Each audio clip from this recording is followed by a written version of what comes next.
One city, 1,000 years. An empire stretching from the cold rivers of Britain to the deserts of Egypt. 60 million people ruled from a single town built on 7 hills. This is the story of how a village of shepherds came to rule the world, of a general who crossed the Alps with war elephants, of a man who crossed a single river and shattered a republic, of the empire that built the world we live in and then devoured itself, one emperor at a time. Rome was not destroyed from the outside.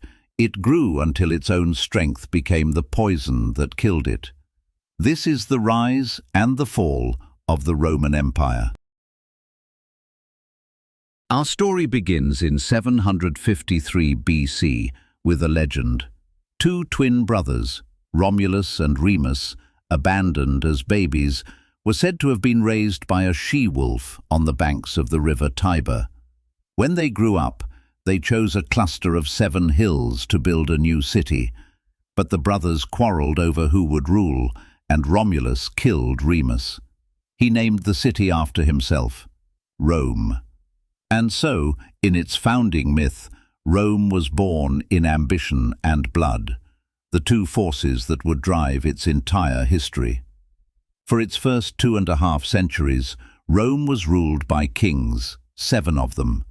It was a small, rough town, fighting its neighbors for survival. But the 7th king, Tarquin the Proud, was a tyrant, and in 509 BC, the Romans did something that would define them forever.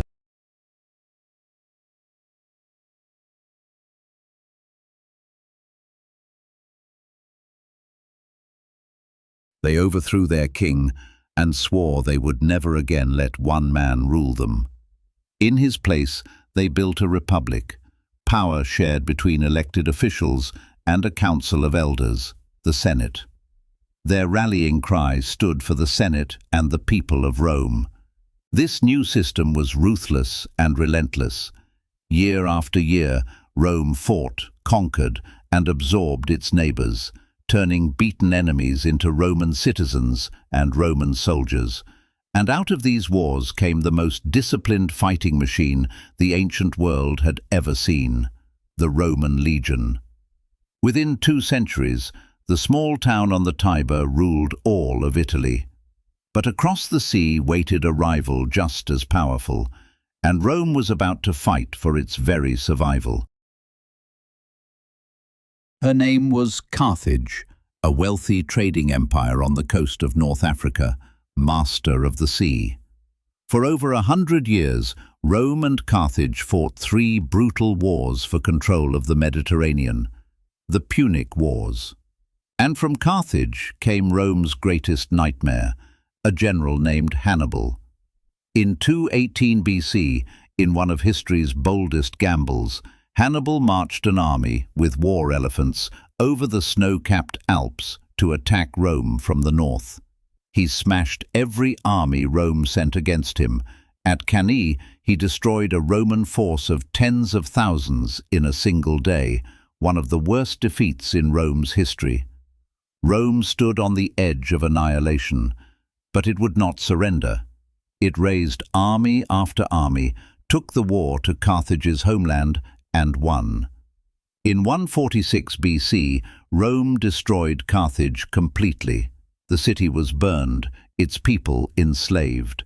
Rome was now the master of the Mediterranean.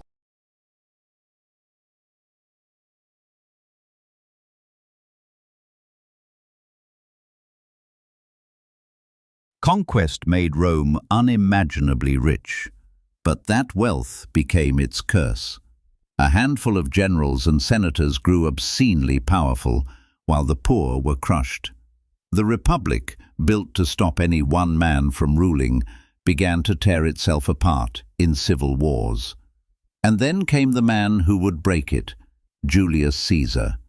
A brilliant general who conquered Gaul and became a hero to the people, Caesar grew so powerful that the Senate feared him and ordered him to give up his army. Instead, in 49 BC, Caesar marched his legion across a small river called the Rubicon, the border he was forbidden to cross with an army. "The die is cast," he said. It meant civil war. He won and made himself dictator of Rome. But on the 15th of March, 44 BC, the Ides of March, a group of senators surrounded Caesar and stabbed him to death to save the Republic. They failed. Caesar's death did not save the Republic, it killed it. More civil war followed, and out of the ashes rose one final winner.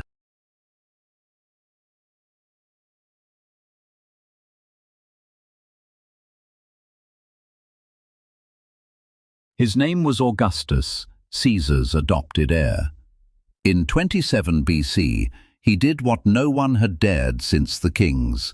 He took sole power over Rome. But he was clever. He never called himself king, he called himself first citizen. The Republic was dead, but he let Romans believe it still lived. Augustus became Rome's first emperor, and under the emperors, Rome reached its summit. For 200 years, the Pax Romana, the Roman peace, the empire was the most powerful state on earth. Around 60 million people, from Britain to the Persian Gulf. The Mediterranean was so completely theirs they simply called it Mare Nostrum, our sea. This was the Rome we picture, the Colosseum roaring with 50,000 spectators, roads so well built you can still walk them today, aqueducts carrying fresh water across mountains, public baths, heated floors, crowded streets, bread and circuses to keep the people happy. It felt eternal. The Romans were certain it would last forever. They were wrong.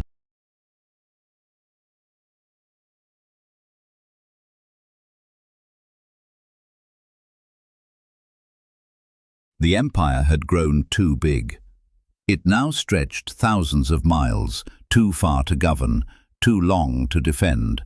And in the 3rd century, everything began to break at once.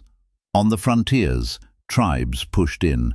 Plagues swept through the cities, killing millions. The economy collapsed. The coins were worthless. And at the top, chaos. In just 50 years, Rome had around 25 emperors, and most of them were murdered by their own soldiers. The empire that had conquered the world was now devouring itself, one emperor at a time. To survive, it was split in two, an Eastern and a Western empire. The richer, stronger East would endure, but the West, the old heart of Rome, was running out of time. In the 5th century, the dam broke. Wave after wave of tribes poured across the borders of the Western Empire. Goths, Vandals, Huns. In the year 410, the unthinkable happened.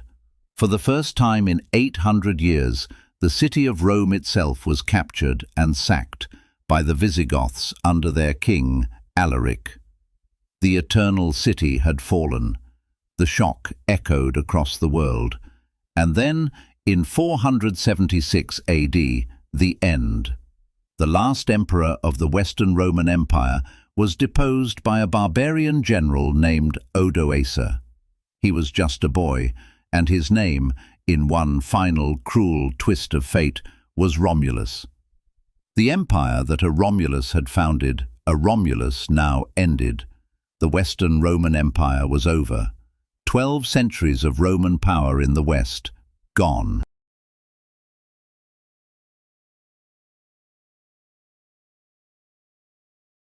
But here is the final twist. Rome never truly died. Its laws became the foundation of Western law. Its language, Latin, became Italian, Spanish, and French, and lives on in half the words you speak. Its roads, its calendar, its alphabet, the very letters on this screen, are Roman. And in the East, the Roman Empire did not fall in 476. It lived on for another 1,000 years as the Byzantine Empire, until 1453. An empire of shepherds became the empire that built our world, and then, slowly, became us. We are still living in the shadow of Rome. So, how did you do? Rome was founded, by legend, in 753 BC. The general who crossed the Alps with elephants was Hannibal. Caesar crossed the river Rubicon to start his civil war. The first Roman emperor was Augustus, and the Western Roman Empire fell in 476 AD. If you got all 5 right, tell us in the comments. That's the whole arc of Rome, from a wolf and a village to the empire that made the modern world. Subscribe, and next week we uncover another moment that changed history.